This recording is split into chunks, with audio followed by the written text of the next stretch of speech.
I was leading these animals to the back to go to the grass, but they kept following me around asking for corn, so I went ahead and gave them corn. But this animal right here, this animal right here, that animal right there, and then that animal on the very end are the next 4 calves that are going to be going to the market. So this one right here, this one right here, this one right here, and that one over on the end. So these are my the next 4 that are going to be going to market, but they need some time.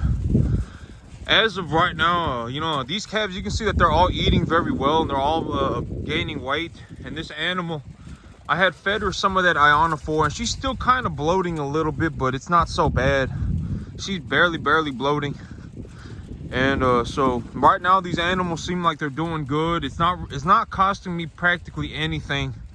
It's not costing me anything more to raise these animals right now. It's not like, oh, because I have 22 animals, I need to invest an extra, you know, $50 a month. It's not like that. These animals, you know, the $500 a month that I invest. So if I'm going to invest something like $500 a month, I can grow enough grass to feed about if the animals were this size, probably about 50 to 75 of them. If I was just feeding straight grass, but then I add, you know, I add $150 worth of corn on top of that, then now we're talking business. I mean, I can feed a lot of these animals. If I'm willing to invest $500 a month for my grass, and then I'm also willing to invest another $200 a month for corn, I can raise a lot of animals, a lot, like 100. And so it's in my best interest. And if I raise 100 animals, right? If I raise 100 animals, I make like 70 grand. I make like 60. You know, I'm on the low end. I make like $50,000. And so it's in my best interest to just invest the money in. So if I can invest $750, right? Like, this is the reality of my situation. This is what goes on in my head. If I can invest $1,000 a month, so $12,000 a year, and I can make $100,000 on that. So let's say I invest $10,000 a year.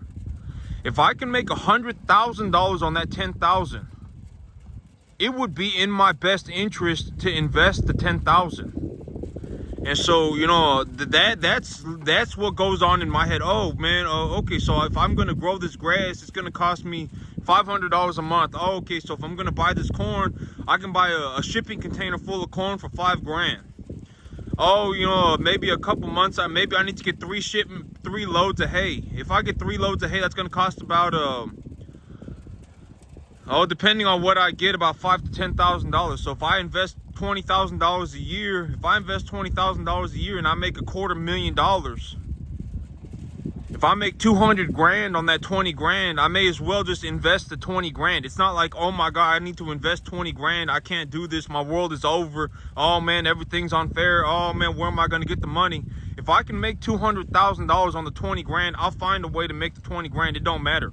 I'll go to the bank and I'll ask them for the 20 grand. Okay, so this is how the reality of how my business works.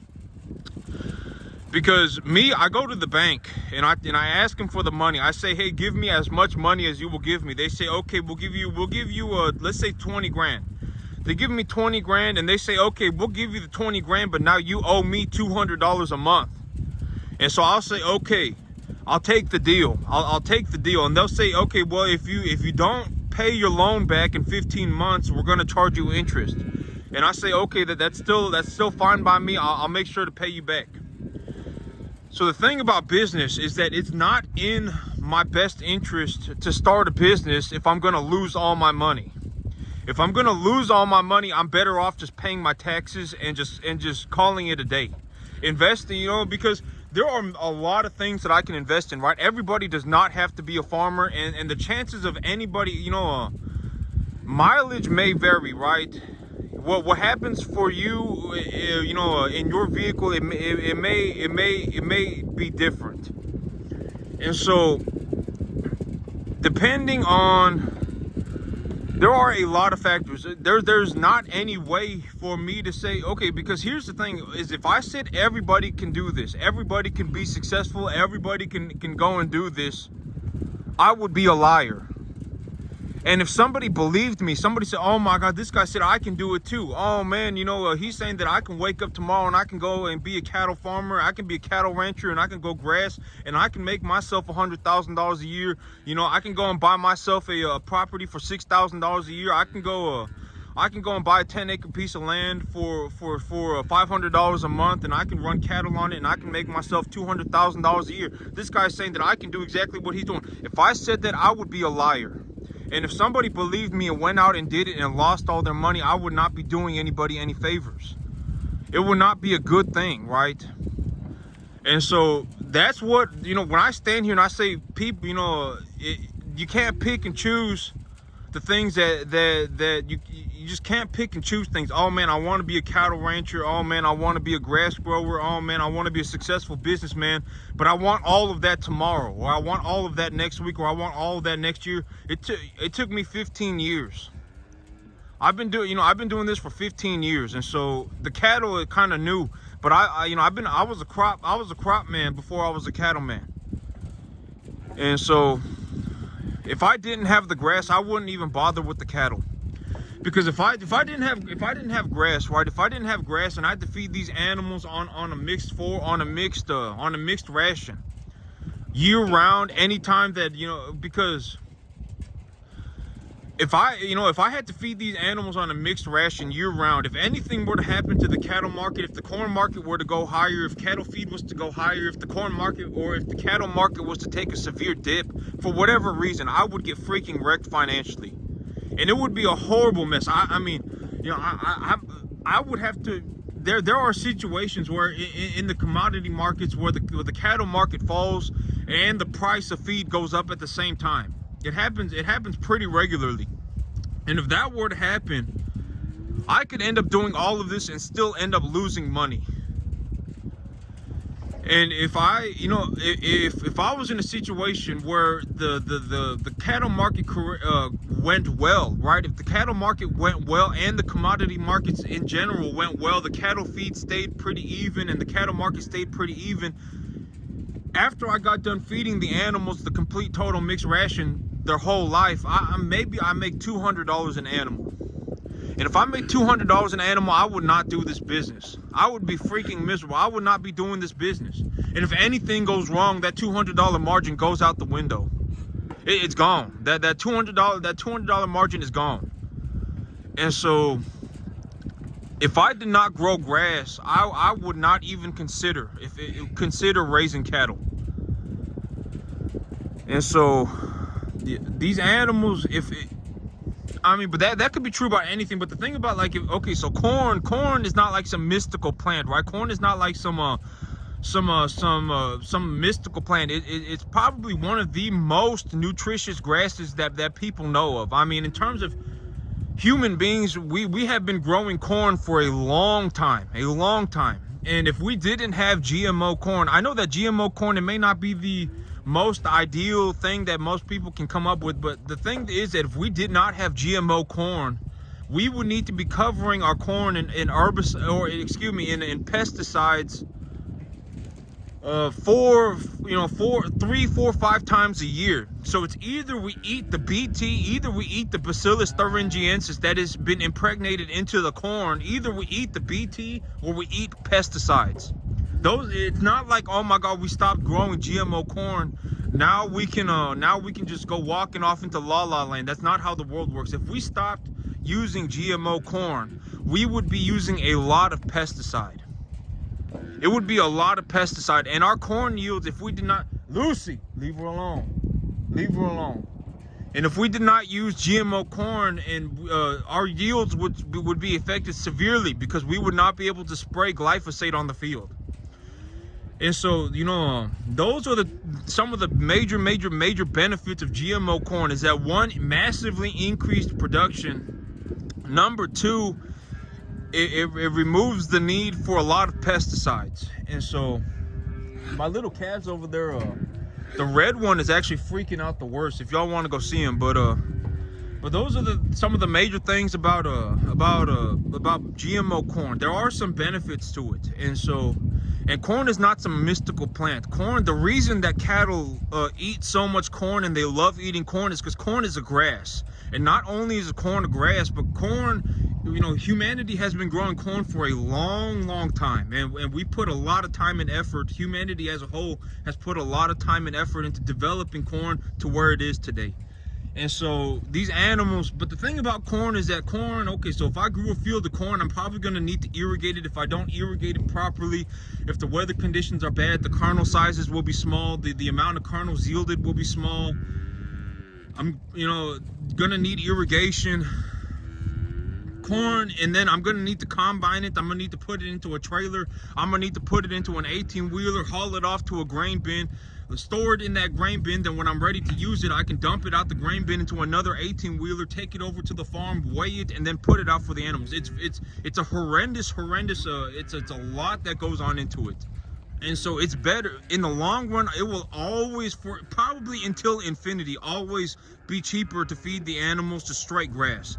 Because if I feed the animals straight grass, they just go and they harvest it for me.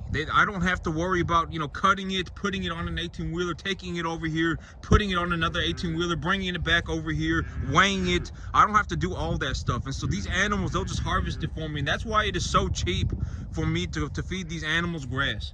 And 10 acres of grass, 10 acres of good grass, 10 acres of good grass will grow 100. You know, if these animals were this small, this animal probably right here about 450 pounds. If the animals were this small, I could probably raise 150 of these animals, these small ones. So, but if y'all want to go take a look at the small animals, the red one is the one who's freaking out the most, which is kind of surprising to me. Because, well, it seemed like the ferret piece, it seemed like it worked on the first day, and then it just wore off, and then he just started freaking out. But this, the big red one is the one that's freaking out the most. This guy over here. This guy over here, he's freaking out the most. But in terms of the animals, I think that they're doing okay. I think they're doing okay. I ain't seen any signs of illness on them yet. I haven't noticed that there's, oh, actually that little black calf right there, he got a little bit of a runny nose. But I'm gonna go in there and I'm gonna take a look at it. But he eats very well. This one right here, he eats a lot. He eats a lot. He eats the most out of all of them. And this guy he eats good too. But this little calf, I can tell he been roughing it for a while. I mean, I can tell he been out there on his own for a while, because, you know, these calves, when they're this small, their mother will take care of them, and when the mother takes care of them, she'll clean them and feed them. And this calf, he's just so scruffy, and he's eating a lot of food for an animal his size, and he's got a little bit of a diarrhea on his rear end, so he's been eating solid food for a while now, and he's kind of scruffy looking. He's actually pretty severely scruffy looking, so his mama ain't been around for a long time. Because these animals, you know, if their fur is real coarse, if their fur is like real kind of just janky looking, it's because their mama hasn't been cleaning them. But if you take a look at the other calves, they're very clean. They're very clean, and their fur looks nice, and they look plump, and they look good, and that's because their mama's been feeding them and cleaning them.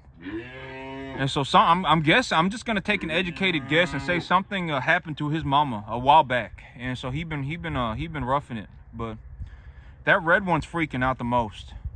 But as of right now, I don't see anything wrong with them. But I am gonna have to run them through the chute. I got this all set up yesterday. My calf table's been set up.